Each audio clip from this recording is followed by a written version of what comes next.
அன்பான இதயங்களுக்கு என் இனிய வணக்கங்க. இன்னைக்கு நாம மண் சட்டியில் தக்காளி பழம் கடையல் பார்க்கலாம். இதுக்கு தேவையானது என்னென்ன? பச்சை மிளகாய் 5, அல்சர் இருக்கிறவங்க பச்சை மிளகாய் எடுத்துக்க வேண்டாம், வரமிளகாய் எடுத்துக்கோங்க. சின்ன வெங்காயம், பெரிய வெங்காயமாக இருந்தால் கூட பரவாயில்ல, சின்ன வெங்காயம் ரொம்ப சுவையாக இருக்கும். கருவேப்பிலை தாளிக்க, மல்லித்தலை. வாங்க இப்போ தாளிக்க பார்க்கலாம். தேவையான அளவு எண்ணெய் சேர்த்துக்குங்க.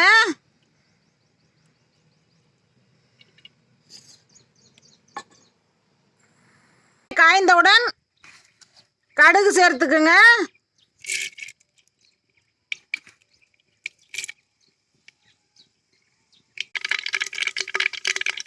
கடுகு பொரிந்தவுடன் சின்ன வெங்காயம், பச்சை மிளகாய்,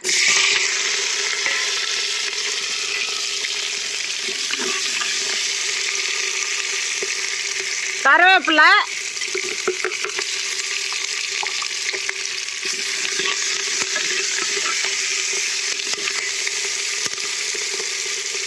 அத்துடன்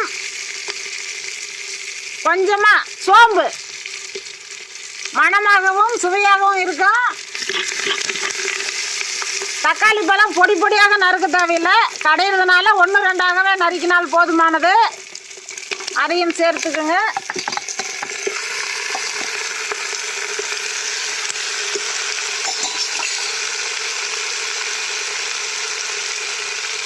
சிறிதளவு மஞ்சத்தூள், உப்பு தேவையான அளவு, மல்லித்தலை அத்துடன் சேர்த்துக்குங்க.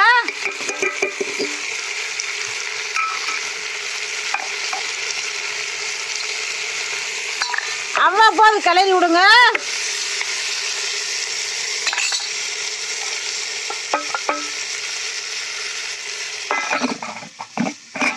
ஒரு அரை மணி நேரம் வேக விடுங்க. சிறிதளவு புளி சேர்த்துக்குங்க, அப்போதான் புளிப்புத்தன்மையாக இருக்கும். இப்போ வர தக்காளி பழத்தில் புளிப்புத்தன்மை கிடையாது. அத்துடன் சேர்த்துக்குங்க, நல்லா வேகட்டும். பாருங்க, நல்லா கொலைய வெந்துருச்சு. இனிமேல் கடையலாம். மண் சட்டியில் கடைந்தால் கெடாமல் இருக்கும். நாம் 2 நாள் அதுலேயே வச்சுக்கலாங்க, வேறு பாத்திரத்தில் மாற்ற தேவையில்லை. தக்காளி பழம் கடையல் ரெடி.